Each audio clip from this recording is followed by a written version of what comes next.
दाखिल हो गया। इलाका मकीनों ने नकली मकानी शुरू कर दी है।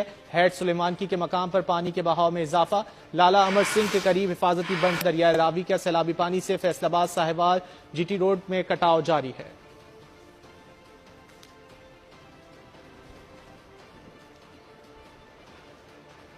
और सैलाबी रेले के नतीजे में दरिया सतलुज पाकपतन बाबा फरीद पुल के करीब ओवरफ्लो हो गया है पुल और मुतादिद बस्तियां सैकड़ों एकड़ आराजी जेर आब आ गए हैं। बोल न्यूज के नुमाइंदे सैयद वारिस अली शाह इस वक्त एक ऐसी ही बस्ती में मौजूद हैं जो चारों तरफ से पानी में घिर चुकी है और मगर रिहायशी वहां से निकलने को तैयार नहीं है। जी वारिस बताइएगा, क्यों रिहायशी वहां से निकलने को तैयार नहीं, क्या कहना है उनका?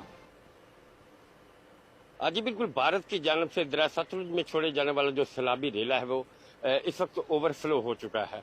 हम इस वक्त मौजूद हैं दरिया सतलुज बाबा फरीद पुल के बिल्कुल नजदीक तरीन। यहाँ पे दर्जनों देहात और सैकड़ों एकड़ पर खड़ी जो फसलें हैं वो जेरे आब आ चुकी हैं। हम जिस जगह मौजूद है ये 9 से 10 खानदानों पर मुश्तमिल एक छोटी सी बस्ती है। इनका जो जमीनी राब्ता इस बस्ती का वो मुनक़ता हो चुका है। साथ ये भी बताते चले कि इनका जो जमीनी राब्ता है वहाँ पे सिर्फ कच्ची के जरिए ये आ जा सकते हैं। हमारे साथ यहाँ पे मुतासरीन भी मौजूद है, इसी हवाले से इससे मजीद बात भी करते हैं। जी बताइएगा, आपको मजीद यहाँ पे क्या दुश्वारी का सामना? जी, हम इधर के रहशी हैं। हमारा घर जो है वो पूरी तरह से डूब चुका है। हमारी फसलें हैं वो डूब चुकी हैं, लिहाजा के हम इधर रहना चाहते हैं और गुजारिश है हुकूमत पाकिस्तान से हमारे साथ कुछ तावन किया जाए।